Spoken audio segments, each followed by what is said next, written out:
Assalamualaikum warahmatullahi wabarakatuh. Teman-teman, kembali lagi di channel YouTube saya, Khairun Imam. Gimana nih kabar kalian? Semoga kita semua selalu diberi kesehatan, kemudahan, dan juga limpahan rezeki dari Yang Maha Kuasa, teman-teman ya. Nah, di video kali ini kita akan melihat bagaimana pandangan dan juga pendapat dari Opung Luhut Binsar Panjaitan mengenai kasus ijazah Pak Jokowi, yang sekarang mulai digiring-giring nih dan diseret-seret menuju kasus skripsi Pak Jokowi. Nah, sepertinya mereka ini sekarang mengulik-ulik dan ingin melaporkan skripsi Pak Jokowi karena mereka sebenarnya sudah kalah, teman-teman, di dalam kasus ijazah palsu. Mereka tidak bisa membuktikan, mereka tidak bisa memberikan penjelasan secara ilmiah terkait dengan kepalsuan ijazah Pak Jokowi karena mereka tidak pernah memegang fisik dari ijazah Pak Jokowi. Dan selama ini yang mereka pegang, kalau kita dengarkan kata Roy Suryo, yang selalu dia gembar-gemborkan primary evidence, itu hanya skripsi, teman-teman. Dan disitulah dia tarik kesimpulan bahwa ya skripsi Pak Jokowi tidak benar, makanya ijazahnya palsu. Nah, tapi ternyata skripsi Pak Jokowi sudah benar, teman-teman. Mereka lah yang selama ini salah dalam melakukan penelitian. Ya inilah ya, kalau seorang peneliti ngaku-ngaku peneliti, padahal mereka cuma tukang bikin ribut. Aduh. Nah, selain itu, teman-teman, ini ada foto perbandingan antara, kan kemarin sempat ribut tuh ternak-ternak onta, anak abah, anak banteng tentang inisial JKW di sebuah kapal pengangkut yang ada di Raja Ampat, Papua. Dan juga nama Ibu Iriana ada di sana, kata mereka. Tapi ya, mereka selalu mencocok logikan bahwa itu kapal Jokowi dan Ibu Iriana. Mereka ini membangun dinasti untuk mengeruk kekayaan Indonesia. Padahal ya, saya ingin bertanya sama anak-anak abah dan ternak onta nih. Apakah ini juga penyedot tinja milik Anies Rashid Baswedan? Karena inisialnya ARB loh, tinja ARB.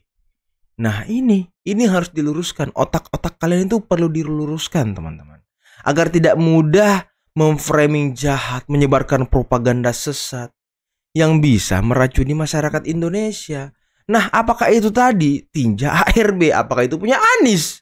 Coba kalian jawab. Nah, selain itu, ini ada pandangan yang sangat luar biasa dari Bung Henry Satrio, yang dulunya merupakan jubir Anies, tapi sekarang selalu memberikan pandangan-pandangan objektif dan juga positif mengenai Pak Jokowi dan juga Mas Gibran. Oke, teman-teman, sebelum kita mulai videonya, jangan lupa like, subscribe, dan share. Dan tanpa perlu berlama-lama lagi, mari kita mulai videonya berikut ini. Makanya kalau sampai ada orang yang melakukan itu, ya artinya itu adalah pekerjaannya, ya. Artinya dia melakukan fitnah, dia menyerang, dia tanpa data, ya. Dia memfitnah, itu adalah cara dia mencari nafkah. Cara dia menghidupi keluarga. Wow. Jadi kita ngomong secara logika aja. Orang yang tidak kenapa-kenapa, orang yang hidupnya lurus-lurus aja, yang baik-baik saja hidupnya, ya, itu nggak masuk akal kalau mau melakukan fitnah. Betul. Orang yang mau melakukan fitnah itu ya berarti kehidupannya tidak baik-baik saja, dan itu caranya untuk mencari nafkah. Jadi kalau dibilang pemfitnah itu dibayar, masuk akal, karena itu adalah pekerjaan. Kalau bukan pekerjaannya nggak mungkin. Iya, betul juga sih ya. Karena Rismon sepertinya sudah tidak menjadi dosen di Universitas Mataram, teman-teman. Sepertinya dia sudah dipecat dari Unram itu sekitar tahun 2023 ya. Dan sampai sekarang dia nganggur, sama kayak Roy Suryo. Sepertinya kedua orang ini ya pengangguran gitu. Tifa juga pengangguran, nggak ada kerjaan. Makanya kerjanya ya membangun personal brandingnya dengan menggunakan embel-embel penelitian ijazah Pak Jokowi biar dilirik dan dapat anggaran. Nah itu mungkin ya. Kasihan para pengangguran ini ya, yang sakit hati, yang hatinya dipenuhi kebencian. Nah itulah mungkin teman-teman ya. Sekarang skripsi, gimana ini Opung tanggapannya? Jangan sakit jiwa semua, apa yang dibicarakan yang nggak perlu bicara tadi yang inilah. Jangan sakit yang jiwa penting semua ya kan. Mengenai keadaan dunia ini, itu kan yang juga kita harus cermati dengan baik juga dengan Cina, dilihat nah apa dampaknya pada Indonesia. Kita harus kompak semua untuk ngurus ini. Dan sehingga Presiden Prabowo jangan dibebani lagi dengan pikiran-pikiran yang tidak perlu-perlu seperti itu. Betul itu aja banget. dari saya. Jadi semua kita kompak deh. Apa sih yang mesti disoalkan? Apa masalahnya buat Indonesia? Kan nggak ada. Nggak ada masalahnya. Jadi jangan kita membuat berita-berita yang memprovok diri kita sendiri, menghabiskan energi kita sendiri, dan seperti Presiden Prabowo katakan, jangan kita ada proksi Asing. dari negara-negara atau orang-orang luar yang membentur-benturkan kita. Untuk apa gitu? Apa sih yang salah? Saya kan saksi sejarah, ada di dalam semua itu. Saya tahu semua itu. Wah, untuk apa luar ribut biasa. yang nggak perlu-perlu ribut? Nah, inilah teman-teman, Opung ini saksi sejarah. Beliau ada di semua isu-isu itu. Dan apa yang dikatakan oleh Pak Prabowo, hati-hati terhadap proksi asing, terhadap propaganda asing. Ya memang teman-teman, lihat aja Pak Jokowi dulu. Pak Jokowi dulu ketika menjabat, ingin mengambil blok Rokan, ingin mengambil alih Freeport, membubarkan kelompok-kelompok radikal dan juga kelompok-kelompok yang ingin membuat bangsa kita ini kacau, seperti HTI, FPI, melakukan perlawanan terhadap kelompok-kelompok teror. Ya itu banyak banget perlawanan-perlawanan yang muncul dan terjadi di era Pak Jokowi. Ya, saya jadi curiga ya. Sekarang di era Pak Prabowo itu kan kelompok radikal terorisme ini kan sudah mulai menghilang dari peredaran, teman-teman. Ada mungkin satu kasus doang. Nggak seperti di era Pak Jokowi, banyak sekali kasus radikalisme, terorisme. Dan apakah itu memang digerakkan oleh asing untuk menggoyang-goyang republik kita? Agar pemerintah tidak bisa mengambil alih apa yang sudah dikeruk oleh asing. Nah, saya jadi mulai curiga nih sekarang, teman-teman. Dan ternyata saya sekarang mulai sadar kalau langkah-langkah dari Pak Jokowi membubarkan kelompok radikal dulunya itu sangat-sangat membantu Pak Prabowo dalam menjalankan pemerintahan, teman-teman. Karena gangguan-gangguan dari mereka itu mulai terkuras habis oleh Pak Jokowi. Jokowi lagi. Semuanya gara-gara Jokowi. Oh, kaget. Kaget.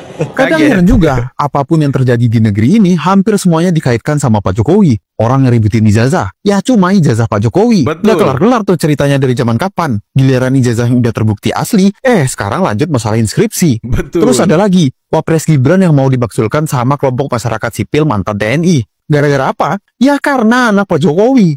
FYI aja, kelompok mantan TNI pendukung Anies ini dulu pernah nyoba melakukan hal yang sama ke Pak Jokowi, tapi gagal. Nah, sekarang dilanjutin lah usahanya, masih dengan alasan yang sama.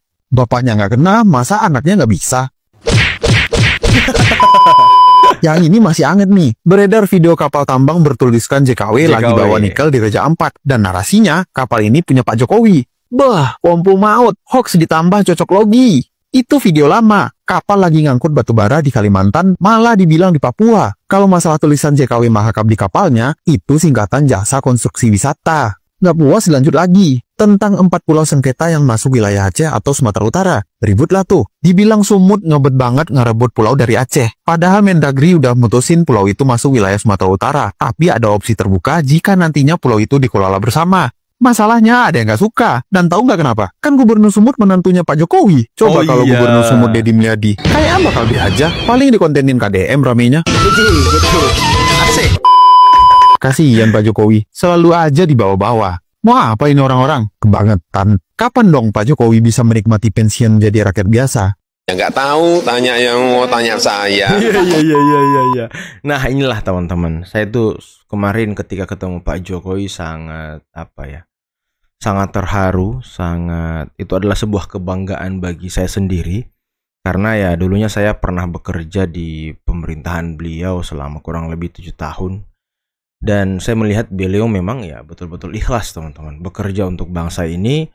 Beliau tentunya punya banyak musuh, banyak orang yang tidak senang dengan beliau, banyak orang yang tidak suka dengan langkah-langkah politik yang diambil oleh beliau ketika menjabat, langkah-langkah taktis dan strategis untuk menyelamatkan kekayaan bangsa. Itu banyak yang tidak suka dan tidak senang, utamanya pihak asing.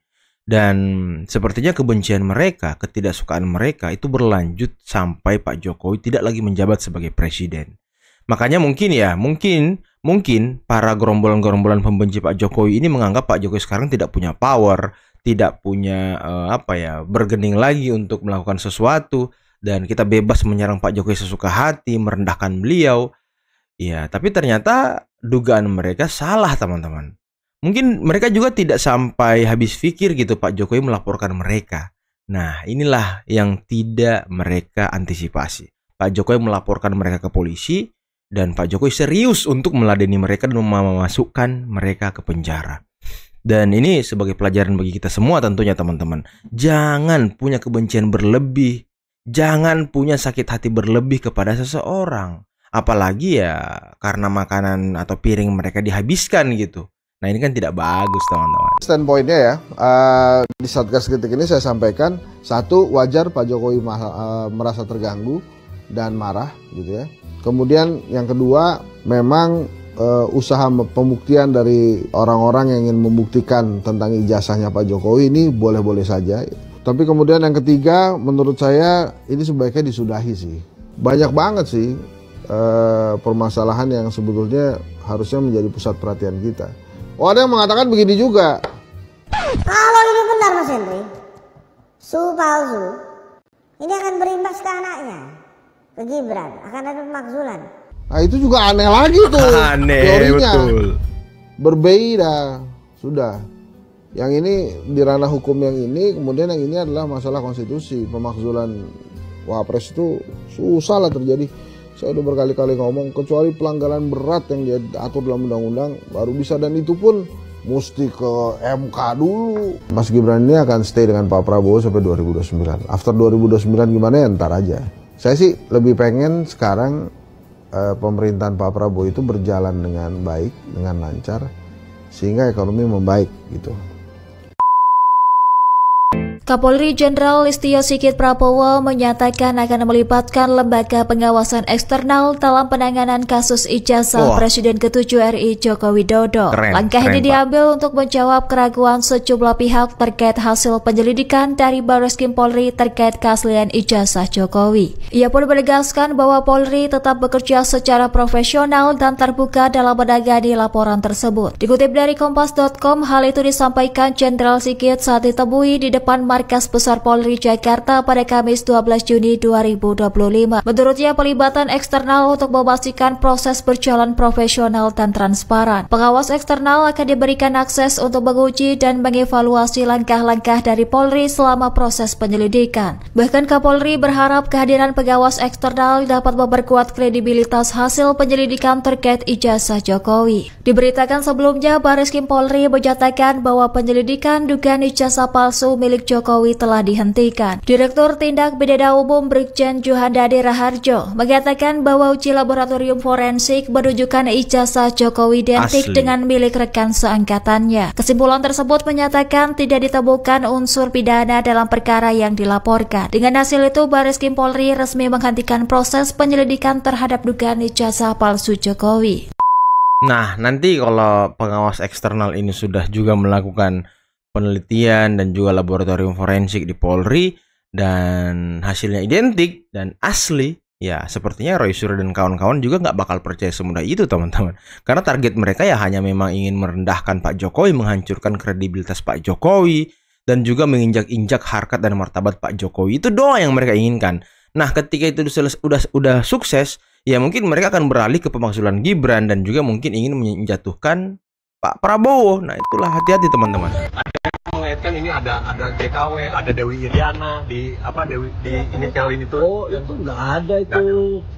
Gimana? Itu kan izinnya itu kan keluar jauh sebelum Jokowi menjabat. Pemerintahan Pak Jokowi. Itu jauh. Yang 4 iup yang kita cabut itu kan iupnya keluar 2004, 2006. Masih rezim undang-undang izinnya dari daerah. Sementara kalau PT Gatan sejak tahun 72 kontrak karya, sejak tahun 98 kontrak karya ini masih di zaman Orde Baru. Jadi nggak ada sama sekali. Apa kemarin katanya yang apa di Pak Prabowo? Kamu kok kayak paling paham aja? Enggak lah. Paling paham aja katanya kan.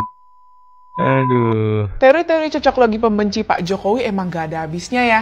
Mereka kini menuduh kalau kapal-kapal pengangkut tambang nikel di Raja Ampat adalah milik Pak Jokowi. Contohnya dilakukan oleh akun TikTok Witriana dan Yans. 4 Juni lalu, akun ini memposting video kapal bertuliskan JKW Mahakam dan Dewi Iriana. Di captionnya dia menulis, kapal pengangkut nikel bertulisan Jokowi Mahakam dan Iriana, adili Jokowi dan keluarganya.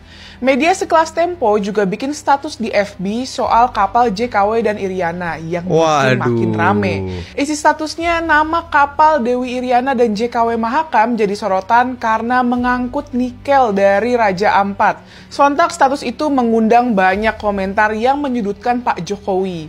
Mestinya diusut, pasti ada peran Jokowi di situ.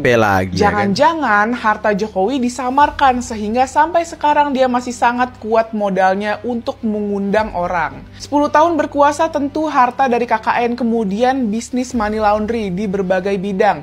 Dan hartanya terus berkembang menjadi puluhan T. Saatnya para aktivis dan politisi untuk bergerak, tulis seorang netizen.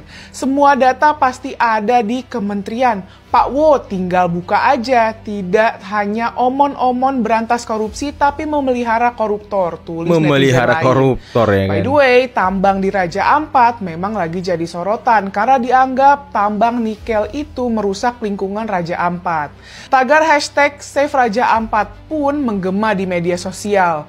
By the way, apa benar ya kapal-kapal itu milik Pak Jokowi dan Bu Iriana?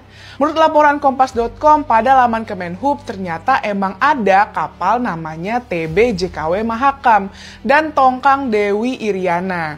TB itu singkatan dari tugboat alias kapal tunda, biasa dipakai buat narik tongkang atau bantuin kapal lain sandar. Nama JKW ternyata singkatan dari Jasa Konstruksi Wisma, bukan Joko Widodo. Ada 8 kapal bernama JKW Mahakam dan 6 kapal bernama Dewi Iriana. Tapi kepemilikannya ya bukan Pak Jokowi. Betul. Kepemilikannya terafiliasi dengan 4 perusahaan berbeda. Kapal JKW Mahakam 13610 dan Dewi Iriana 235 adalah kapal milik PT Pelita Samudra Seria. Sementara PT IMC Pelita Logistik Tbk adalah pemilik dari kapal Dewi Iriana 1. Ada juga PT Sinar Pasifik Lestari yang merupakan pemilik kapal JKW Mahakam 58 dan kapal Dewi Iriana 6. Dan kapal JKW Mahakam 7 dan Dewi Iriana 8 adalah milik PT Permata Lintas Abadi. Untung di PT-PT itu nggak ada inisial nama anak Pak Jokowi ya. Kalau ada, wah rame lagi itu, panjang lagi urusannya teman-teman. Kapal JKW Mahakam 2 itu punya PT Glory Ocean Lines. Semua pemilik perusahaan-perusahaan itu bukan juga Pak Jokowi atau keluarga. Rute kapal-kapal ini juga beroperasi di wilayah Kalimantan Timur, bukan Papua Barat. Jadi narasi bahwa kapal-kapal ini ngangkut nikel dari Raja Ampat salah total.